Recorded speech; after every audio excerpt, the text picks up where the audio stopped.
தாய் தமிழ் உறவுகளுக்கு வணக்கம். திருமாவளவனுக்கு 5 மேயர் பதவிகள் வழங்க முன்வந்தார் என்ற தலைப்பில் இந்த காணொலியை காண்கிறோம். காவிரி நதிநீர் பிரச்சனை இது தமிழக வெற்றி கழக தோழமை கட்சிகளுக்கு விஜய் மீது அதிருப்தியை ஏற்படுத்தியுள்ளது.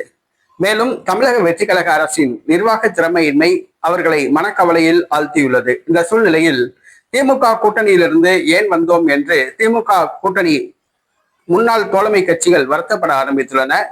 திருமாவளவனும் அந்த வருத்தத்தில் உள்ளார். விரைவில் உள்ளாட்சி தேர்தல் வர உள்ளது. தற்பொழுது திமுக முன்னாள் கூட்டணி கட்சிகளை தன் பக்கம் இழுக்க மு.க.ஸ்டாலின் தற்பொழுது பேச்சுவார்த்தை நடத்த ஆரம்பித்துள்ளார். இந்திய கம்யூனிஸ்ட் கட்சி, மார்க்சிஸ்ட் கம்யூனிஸ்ட் கட்சி, விடுதலை சிறுத்தை கட்சி, இந்திய யூனியன் முஸ்லீம் லீக் உள்ளிட்ட கட்சிகளை தன் பக்கம் இழுக்க பேச்சுவார்த்தை நடத்த ஆரம்பித்துள்ளார். விரைவில் உள்ளாட்சி தேர்தல் நடைபெற உள்ளது.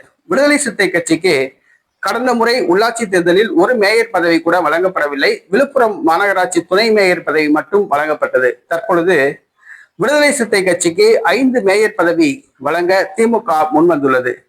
வருகிற உள்ளாட்சி தேர்தலில் திமுகவுடன் கூட்டணி வைத்தால் 5 மேயர் பதவிகள் வழங்கப்படும் என்று திமுக தரப்பில் உத்தரவாதம் கொடுக்கப்பட்டுள்ளது. திருமாவளவன் திமுக கூட்டணிக்கு திரும்புவாரா என்பது கேள்விக்குறி. ஏனென்று சொன்னால் தமிழக வெற்றி கழக கூட்டணியில் அமைச்சர் பதவி அவருடைய கட்சியை சார்ந்தவருக்கு வழங்கப்பட்டுள்ளது. இதனால் அமைச்சர் பதவியை உதறி தள்ளிவிட்டு திமுக கூட்டணிக்கு வருவாரா என்பது கேள்விக்குறி. ஆனால் உள்ளாட்சி தேர்தலில் 5 மேயர் பதவி வழங்க திமுக தயாராக இருப்பதாக உத்தரவாதம் கொடுக்கப்பட்டுள்ளது. பேச்சுவார்த்தை நடத்தப்பட்டு வருகிறது. தமிழக வெற்றி கழகத்திலோ ஒரு மேயர் பதவி கிடைக்குமா என்பது திருமாவளவனுக்கு கேள்விக்குறியாக உள்ளது. தற்பொழுது திமுக பக்கம் திருமாவளவன் திரும்புவாரா என்பது கேள்விக்குறியாக உள்ளது.